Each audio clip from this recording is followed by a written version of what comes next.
Is God on my side? We ask ourselves that question on today's edition of Liberty at Home.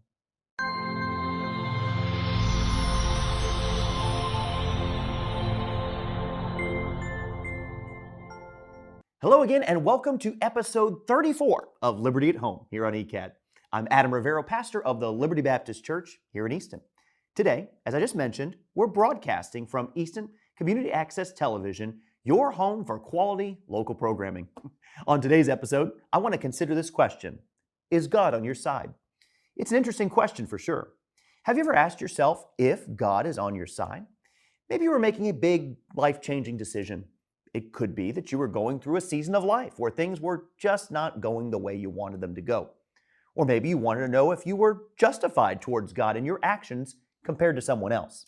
No matter the reason, it's a question that sometimes can go through our mind. Is God on my side? However, as understandable as this line of thinking is, it misses a much greater point that we should consider. In Joshua chapter 5, Joshua was surveying Jericho before the famous battle. You know the one I'm talking about, where the walls came tumbling down. It was during this survey that he came face to face with a person described in the Bible as the angel of the Lord, which I believe was a pre-incarnate appearance of Jesus Christ, which simply means it was an appearance of Jesus in the Old Testament before his virgin birth. His sword was drawn, and he was standing on the road blocking Joshua's route. Joshua, who was startled and not completely aware of who he was facing, asked a very natural question: art thou for us or for our adversaries? In the moment, Joshua wanted to know if he was facing friend or foe. But God answered this question in an unusual way. He simply answered nay or no. At first glance, this doesn't seem to be a proper answer to a question where the only answers should have been, I'm with Israel or I'm with Jericho. On the surface, this answer just doesn't make much sense. However, when we consider the nature of who God is, this is the perfect answer to Joshua's question.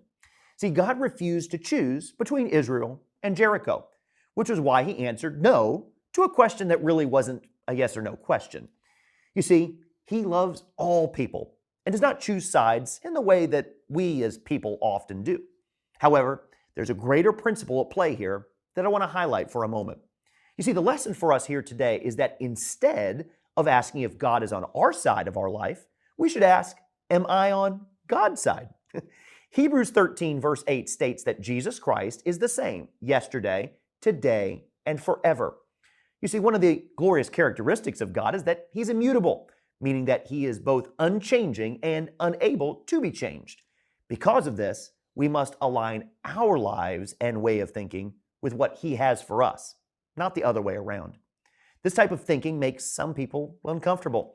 In fact, there are those who even mock living this way as being dangerous or weak-minded. However, I can promise you that there is no better way for a Christian to live. One of my favorite passages of Scripture is Proverbs 3, verses 5 and 6, which says this: trust in the Lord with all thine heart, and lean not unto thine own understanding. In all thy ways acknowledge him, and he shall direct thy paths. By placing our trust in God and his ways, we know that he will lead us down the correct paths of life. What an encouragement. So, just whose side is God on? The answer is clear. No. Get on his side today by heeding his word and obeying his commandments. Well, thanks for joining us on today's episode of Liberty at Home. Believe it or not, next week is our final episode of Liberty at Home for this season. But don't forget that you can always find us at Liberty Baptist Church. We're located at 800 Washington Street on Route 138 here in Easton. Call or text the church for more information at 508-565-8281 or look us up at mylibertybaptist.org. It's time to go, so until next time, I'm Adam Rivero, reminding you that where the Spirit of the Lord is, there is liberty. Catch you next time on Liberty at Home.